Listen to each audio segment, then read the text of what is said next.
Hello friends, আমার রান্নাঘরে আপনাদের সকলকে অভিনন্দন। আজ আমি শেয়ার করব রসবড়া।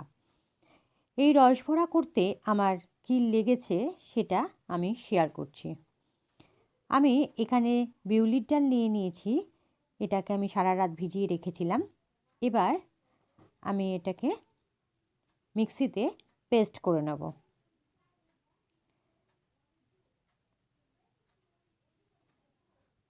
আমার পেস্ট করা হয়ে গেছে।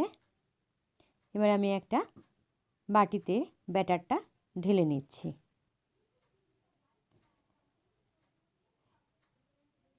বাটিতে এটা ঢেলে নিয়ে সামান্য লবণ দিয়ে এটাকে আমি ভালো করে ফেটিয়ে নেব। আমার ফেটানো হয়ে গেছে। এবার আমি এটা রস করার জন্য একটা হাঁড়িতে জল বসিয়ে দিয়েছি। এবার চিনিটা দিয়ে দেবো। এখানে আমি 2 কাপ মতো চিনি নিয়েছি।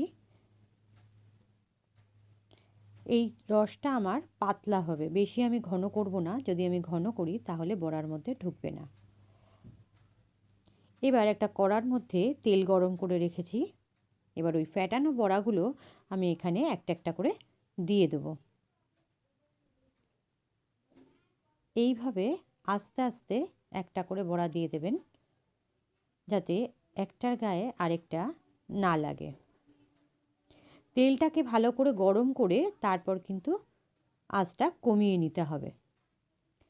তা না হলে বড়াগুলোর নিচটা ভাজা হয়ে যাবে, ভেতরটা কাঁচা থাকবে।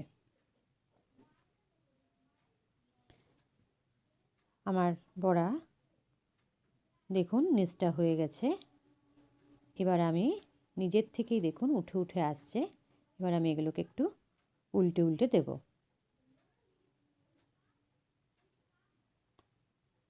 আমার বড়া ভাজা হয়ে গেছে। এবার আমি এটাকে তুলে নেব।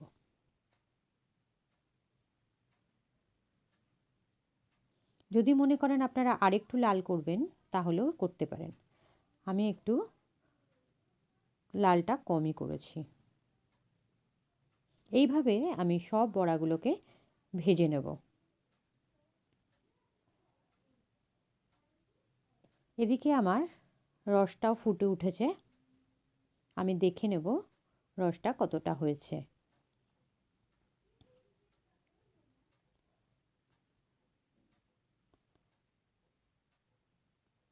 রসটাও আমার হয়ে এসেছে। এবার আঁচটাকে কমিয়ে দিয়ে বড়াগুলোকে আমি এর মধ্যে দিয়ে দেব।